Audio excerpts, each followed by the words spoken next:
오늘의 여행지는 3월이면 하얗게 물드는 매화향기 가득한 도시 광양입니다. 가장 첫 번째 방문한 곳은 하얗게 꽃 피운 매화로 꽃망 같은 풍경을 만들어내는 광양 매화축제입니다. 매화가 꽃을 피우는 3월엔 늘 광양에서는 매화축제가 열리곤 하는데요. 아쉽게도 2020년에 이어 2021년에도 코로나로 인해 매화축제는 취소됐습니다. 하지만 매화는 어김없이 꽃을 피웠고 봄을 그리워하던 많은 분들이 매화마을을 찾으셨습니다. 광양의 매화축제는 청매실농원을 중심으로 펼쳐지는데요. 매화축제를 얘기하자면 식품 명인으로 지정된 청매실농원의 홍쌍리 명인을 얘기하지 않을 수 없습니다. 현재 광양의 매화축제가 가능할 수 있게 만든 것은 홍쌍리 명인 덕분이라고 할 수 있는데요. 1965년 이곳 광양으로 시집온 홍쌍리 명인은 사람이 그리워 매화꽃이 피면 사람들이 찾아오지 않을까 해서 이곳 산에 매실나무를 심기 시작했다고 합니다. 1966년 매실나무 2,000그루를 심기 시작해 현재는 10만 그루가량이 되고 꽃피는 3월이 되면 100만 명에 가까운 사람이 이곳을 찾는다고 하니 홍쌍리 명인 한 분의 바람이 현실로 이루어지면서 우리 모두가 이 아름다운 풍경을 누릴 수 있는 게 아닌가 합니다. 저희는 이른 시간에 방문해서 사람이 없을 때 매화를 보고 나오기 위해 5시에 일어나 새벽 6시 40분에 청매실농원에 도착했는데요. 정말 깜짝 놀랐습니다. 청매실농원 주차장이 가득 차서 도저히 주차가 불가능했고 아래에 있는 대형 주차장에만 자리가 좀 있어서 주차를 할 수가 있었는데요. 매화의 인기를 실감할 수 있었습니다. 돌아보실 수 있는 루트를 말씀드리자면 보통은 청매실농원이 있는 왼쪽에서 출발해서 전망대를 거치고 치화선에 나왔던 왕대나무 숲길 그리고 다모 드라마 촬영지 정자순으로 구경하고 나오는 것이 일반적이니까 참고하시면 좋을 것 같습니다. 홍쌍리 명인께서 올해 한 인터뷰에서 겨우내 마음에 찌꺼기 쌓였던 거 저 섬진강에 다 버리시라. 꽃같이 활짝 웃고 아름다운 꽃향 가슴 가득히 보듬고 가시라 라고 말씀하셨다고 하는데요. 홍쌍리 명인의 말씀처럼 매화꽃으로 인해 많은 분들이 지친 마음을 위로받고 가는 느낌이었습니다. 내년에는 좀 더 많은 분들이 코로나 걱정 없이 이곳에서 함께 웃고 위로받고 갈 수 있었으면 하는 바람입니다.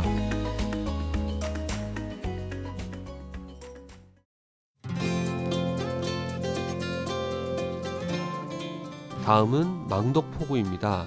망덕포구는 전라도를 가로지르는 우리나라에서 네 번째로 긴 강, 섬진강이 바닷물과 만나는 곳인데요. 깨끗한 섬진강과 바다가 만나다 보니 먹거리가 풍부한 것으로 유명한 곳입니다. 이곳의 가장 유명한 먹거리는 바로 전어인데요. 망덕포구는 우리나라 최초로 전어를 화로로 개발한 곳이고 가을에는 매년 전어축제가 열리는 곳이기도 합니다. 그리고 이곳의 또 하나의 유명한 먹거리는 바로 3월부터 5월이 제철인 벚꿀입니다. 강과 바다가 만나는 곳에서 나는 벚꿀은 모양이 벚꽃 같기도 하고 벚꽃이 피는 시기에 가장 맛이 좋기도 해서 벚꿀로 불린다고 하는데요. 이 시기가 아니면 먹어볼 수 없는 그 벚꿀을 먹어보기 위해 식당을 방문해 봤습니다. 이곳은 주인분께서 직접 불을 켜시기 때문에 가격이 다른 곳보다 저렴하고 친절하시다고 해서 방문해 봤는데요. 늘 그렇듯 내돈내산으로 먹고 온 곳입니다. 실제로 다른 곳은 5kg에 6만원 정도였는데 이곳은 5만원이어서 저렴했고 주인분께서도 친절하셔서 마음에 들었는데요. 하지만 이곳은 이번 광양 여행의 비극이 시작된 곳이기도 합니다. 그건 천천히 말씀드리겠습니다. 5kg의 벚꿀은 생각보다 양이 많지는 않습니다. 2명이서 배부르게 먹을 정도는 안 되는데요. 제철을 맞이한 별미를 먹어본다는 생각으로 드시면 좋을 것 같습니다.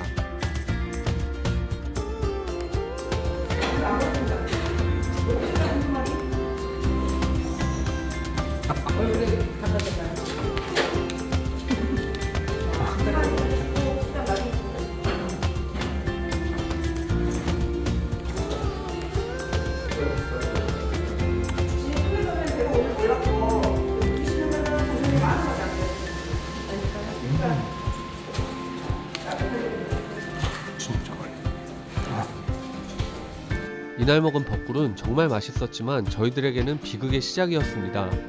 먹은 이후로 저와 와이프 모두 배탈이 나서 그 이후로 며칠간 고생을 했는데요. 벚꿀은 정말 좋은 음식이지만 꼭 주의하셔야 할 것이 있습니다. 과다 섭취할 경우 복통이나 설사를 유발할 수 있다는 것이고요. 웬만하면 꼭 익혀서 드시는 게 좋을 것 같습니다. 이날 저희는 벚굴 구이를 주문했는데 주인 아주머니께서 생굴도 맛보라고 하셔서 하나씩 먹었는데 그게 배탈의 원인이었던 것 같기도 하고 많이 먹어서 그런 것 같기도 합니다. 그렇다고 이곳에 굴에 문제가 있었다는 얘기는 아니고요. 정말 싱싱한 굴이었고 분명히 맛있었는데 벚굴 자체가 배탈을 유발할 수 있기 때문에 벚굴은 5개 이하로만 익혀서 드시는 게 좋을 것 같다는 당부의 말씀을 드립니다.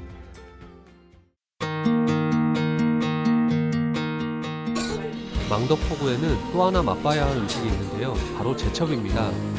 섬진강의 맑은 물에서 자라는 제첩은 섬진강에 오셨다면 꼭 드셔보셔야 하는데요. 망덕포구에도 제첩으로 유명한 식당이 있습니다. 바로 청룡식당입니다. 신선도 높은 제첩을 사용하고 직접 담근 고추장과 식초를 사용한 양념장을 사용한다고 하는 곳인데 저희는 제첩국과 제첩무침을 시켜 먹어봤습니다. 제첩국은 늘 그렇듯 시원한 맛이고 애호박을 함께 넣어 무친 제첩무침은 함께 나오는 김가루와 함께 비벼 먹으면 별미였습니다.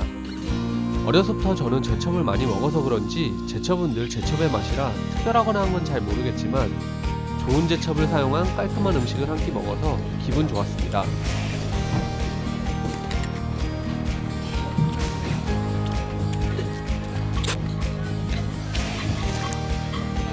저희가 망덕포구를 방문한 것은 음식 때문만은 아니었고 윤동주 시인의 하늘과 바람과 별과 씨, 친필 원고를 보존했던 정병욱 가옥이 있어서였는데요. 현재는 공사 중이라 볼 수가 없었고 2021년 4월에 재개장 예정이라고 하니 역사와 윤동주 시인에 대해 관심이 있으신 분들은 개장 여부 확인하시고 방문해 보시면 좋을 것 같습니다.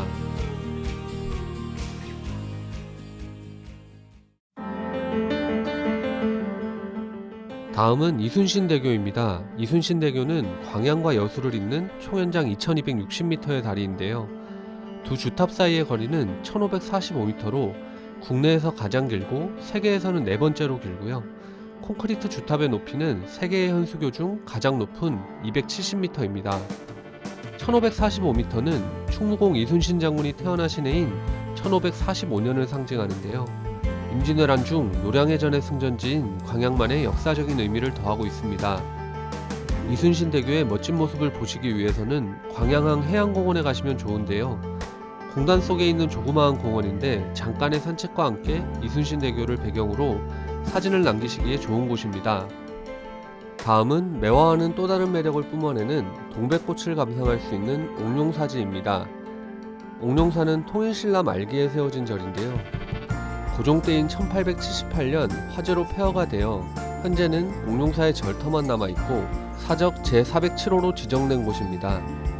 옥룡사지는 통일신라 말기에 뛰어난 고승이자 풍수지리의 대가인 성곽국사 도선이 35년 동안 머무르면서 수백 명의 제자를 가르치다가 입적한 곳이고요. 옥룡사지 주변에는 도선국사가 땅의 기운을 보강하려고 심었다는 동백나무 7천여 그루가 7만 제곱미터에 걸쳐 동백숲을 울창하게 이루고 있어서 봄이 되면 빨갛게 핀 동백꽃을 보러 방문하기 좋은 곳입니다.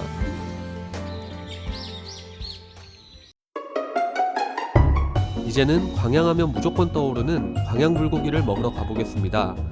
광양불고기는 제가 이번 광양여행에서 가장 기대했던 것 중에 하나인데요. 유명하다는 3대 광양불고기집에 방문했습니다. 대한민국에는 다양한 불고기들이 있지만 그중 숯불불고기의 양대 산맥은 아무래도 언양불고기와 광양불고기일 텐데요. 여러분은 그 차이점을 아시나요? 둘 다 얇게 점인 고기를 사용하는데 언양불고기는 고기를 양념에 재웠다가 굽고 광양불고기는 주문이 들어오면 그때 고기에 양념을 해서 굽기 때문에 광양불고기는 고기 맛을 좀 더 느낄 수 있다고 합니다. 광양의 불고기집들은 대부분 수입산과 국내산 두 가지로 메뉴를 구분해 놓는데요. 저희는 여러분들께 정보를 드리고자 수입산과 국내산을 각각 주문해서 먹어봤습니다. 먹어본 결과는 저라면 무조건 국내산을 주문할 것 같습니다. 고기가 훨씬 더 부드러웠고 양념이 된 고기긴 하지만 고기 맛 자체도 훨씬 더 좋다고 느껴졌습니다. 짠맛과 단맛 중에 단맛이 강한 불고기였고 광양불고기가 왜 유명한지 알 수 있는 맛이었습니다. 마지막으로 방문한 곳은 구봉산 전망대입니다. 옛날 봉수대가 있었던 구봉산 정상에 매화와 봉화를 동시에 이미지화한 메탈아트 봉수대가 자리하고 있는 곳인데요. 이곳은 일출과 일몰이 멋지다고 해서 일몰 시간에 맞춰 방문했던 곳입니다.